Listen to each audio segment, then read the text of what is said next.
सुनो सुनो सुनो सुनो बच्चों सुनो, हम बच्चों की पुकार सुनो, हम बच्चों की पुकार सुनो।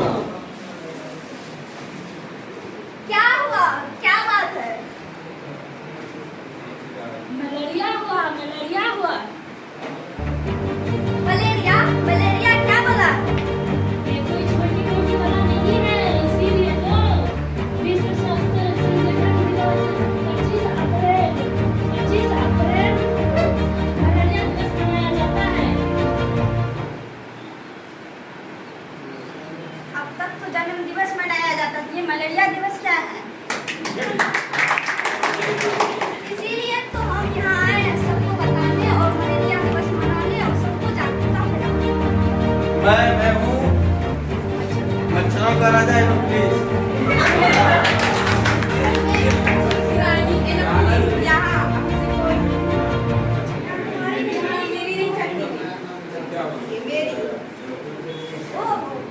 रानी जी, आप रहती कहाँ? मैं रहती हूँ गंदी जगहों में, उगे हुए पानी में।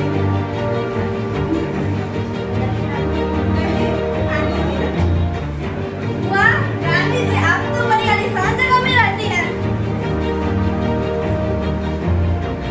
अरे ओ सांबा, क्या हुआ रे? कहाँ तुम्हारा वजन 80 केजी और कहाँ 1 ग्राम के मच्छर के काटने से तुम्हारी ये हालत हो गई? तू बेकार है।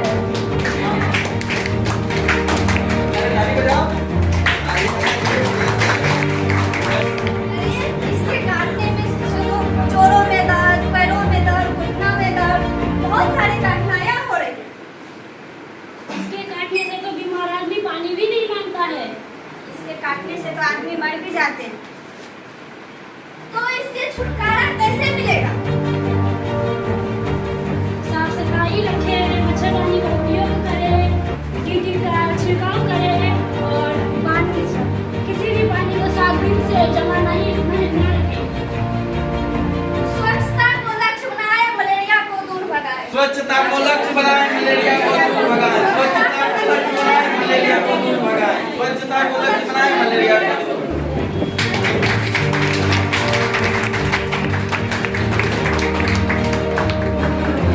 मुझे बहुत अच्छा लग रहा है कि आज इस संस्था मुझे यहाँ पे बुलाई है और मलेरिया दिवस के अवसर पे मैं कुछ शब्द आप लोगों से साझा कर सकती हूँ।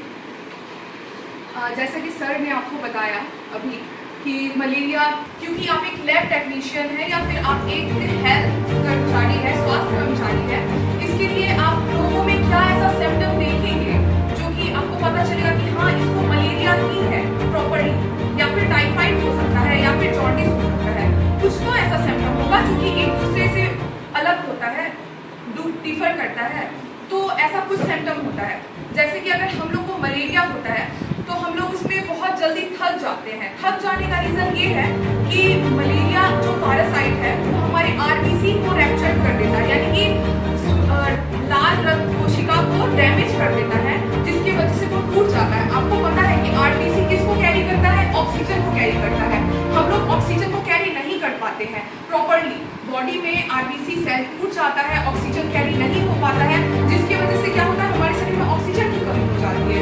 ऑक्सीजन की कमी होगी तो ऑब्वियस सी बात है कि हम थक जाएंगे जल्दी, कहीं सीढ़ी चढ़ने से थक जाएंगे, थोड़ा चलने से थक जाएंगे, और हम इस थकान की वजह से ज़्यादा से ज़्यादा पानी बॉडी में इनहेल करने लगते हैं, लेने लगते हैं, पानी पीने लगते हैं, और इससे क्या होता है ना, हमारा लीवर में प्रॉब्लम हो जाता है। ठीक है, तो इससे हम लोग को पता चलता है कि हम लोग को आरबीसी के टूटने की वजह से हम लोग बीमार पड़ रहे हैं। और जॉइंट पेन, इसका एक सिम्टम होता है, जॉइंट पेन होने लगता है। आप किसी को देख के ये बता सकते हैं कि हाँ इसको जॉइंट पेन हो रहा है, वॉमिटिंग हो रहा है, और साथ साथ आपका आरबीसी वगैरह सेल टूट रहा है, तो ये थकान वगैरह देख के आप उनको बता सकते हैं। सेम ऐसा कंडीशन टाइफाइड में भी होता है, लेकिन टाइफाइड में कुछ और भी होता है, जैसे कि कॉन्स्टिपेशन होगा। आपको जब मलेरिया का सिम्टम होगा, आप 2 पेशेंट से बात कर रहे हैं, एक टाइफाइड वाला पेशेंट है और एक मलेरिया वाला है, तो आप एक, क्योंकि आप स्वास्थ्य कर्मचारी हैं, आप कैसे अलग अलग डिफर कर पाएंगे? आप उनसे बात करेंगे कि आपको प्रॉब्लम क्या होती है। अगर वो बोल रहे हैं कि नहीं मुझे कॉन्स्टिपेशन हो रही है और नाइट स्वेटिंग हो रही है, तो आप ये डिफर कर सकते हैं कि नहीं इनको टाइफाइड लेकिन जिनको मलेरिया होता है उनको 24/7 यानी कि दिन के टाइम में भी थकान होगी, रात के टाइम में भी थकान होगी।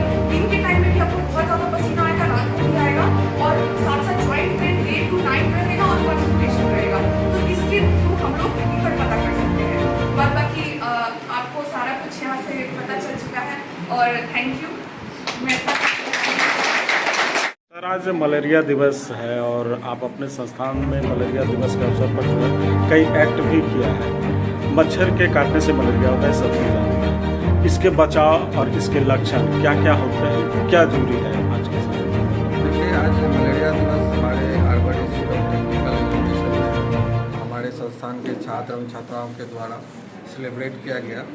ये एक जागरूकता प्रोग्राम था कि इसमें मलेरिया जैसे किसी को होता है तो उसमें कैसे बचाव होना चाहिए, उसका रोकथाम क्या होना चाहिए और काउजेज क्या।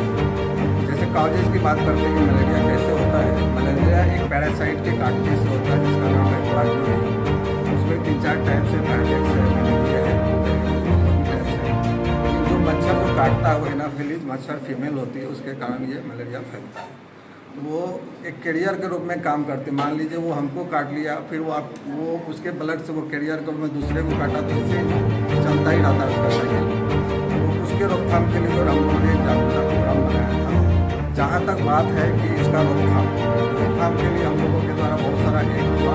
रोकथाम में हमारा जैसे कि किसी को मलेरिया हो जा रहा है, हमारे गाँव घर में या स्लम्स एरिया में ज़्यादातर होता है, उसमें रोकथाम के लिए हम लोगों को कर्टेन का यूज करना चाहिए, प्लस स्लीव्स का कपड़े पहनने चाहिए, साफ़ सफाई की व्यवस्था रखनी चाहिए। जहाँ भी गंदा नाला नाली टायर में पानी जमा हो जाता है उसमें ये मच्छर तेज़ी से फैलता है, तो सबको हटाना चाहिए। साफ़ सफाई ये इसका बेहतर तरीका। साफ सफाई माने मलेरिया से बचना है तो साफ सफाई रखना। सर क्या कहेंगे सर? फैकल्टी टीचर भी हैं सर, और बखूबी जो है अभी नाट्य मंचन के माध्यम से जो है मलेरिया के रोकथाम के लिए जो है नाट्य मंचन किया गया। क्या कुछ किस तरह से बचाव होना चाहिए? देखिए, हमारे बच्चे ने नाटक के माध्यम से और अपने भाषण में भी बताया, अभी हमारे छात्र छात्राओं को जागरूक किया कि सफाई को अपनाना है, मलेरिया को दूर भगाना है। जो गंदा पानी है उसको अपने आसपास नहीं जमा होने देना है, कूड़ा कचरा को नहीं जमा होने देना है, और इससे जो है मलेरिया का जो साइकिल है वो टूट जाएगा, जो है हमारा जन जन तक बचाव। अच्छा, अगर